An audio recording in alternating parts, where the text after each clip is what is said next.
পূর্ব তিমুরের রাষ্ট্রপতি Jose Ramos Horta ও বাংলাদেশের প্রধান উপদেষ্টা ডক্টর মোহাম্মদ ইউনূসের নেতৃত্বে দুই দেশের মধ্যে দ্বিপাক্ষিক বৈঠক চলছে। তেজগাঁওয়ে প্রধান উপদেষ্টার কার্যালয়ে এই বৈঠক শুরু হয়। এর আগে দুই নেতা নিজেদের মধ্যে একান্ত বৈঠক করেন। আজ সকালে রাজধানীর একটি হোটেলে পররাষ্ট্র উপদেষ্টা তৌহিদ হোসেন সফরকারী তিমুরের রাষ্ট্রপতির সাথে সৌজন্য সাক্ষাৎ করেন। এ সময় তারা দুই দেশের স্বার্থ সংশ্লিষ্ট বিষয় নিয়ে আলোচনা করেন। এর আগে ঢাকা সেনানিবাসে পূর্ব তিমুরের রাষ্ট্রপতি হোসে রামোস হোর্তাকে সেনা, নৌ ও বিমান বাহিনীর সমন্বয়ে গঠিত একটি সুসজ্জিত দল সশস্ত্র সালাম জানান। বাংলাদেশে বিজয় দিবসের কর্মসূচিতে যোগ দিতে 4 দিনের সফরে গতরাতে ঢাকা আসেন পূর্ব তিমুরের রাষ্ট্রপতি।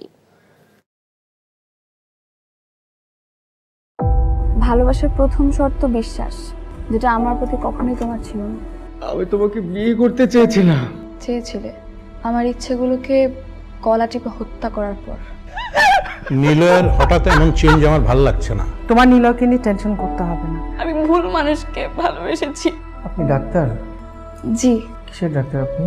মেডিসিন, গাইনি, অর্থোপেডিক নাকি সাইকোলজিস্ট?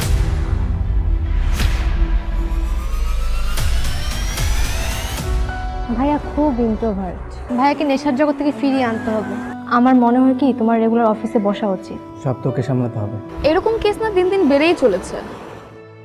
আপনি কি আমার উপর রেগে আছেন? পৃথিবীতে কারোর উপরে আমার তেমন কোনো রাগ নেই। নিলয় যেন কোনো রকম সিন ক্রিয়েট না করে। আপনি কি সব ভুলে থাকতে পেরেছেন?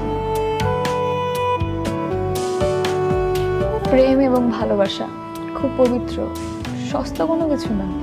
আমি তোমাকে হারাতে চাইনি Preeti. Love is not enough in the world.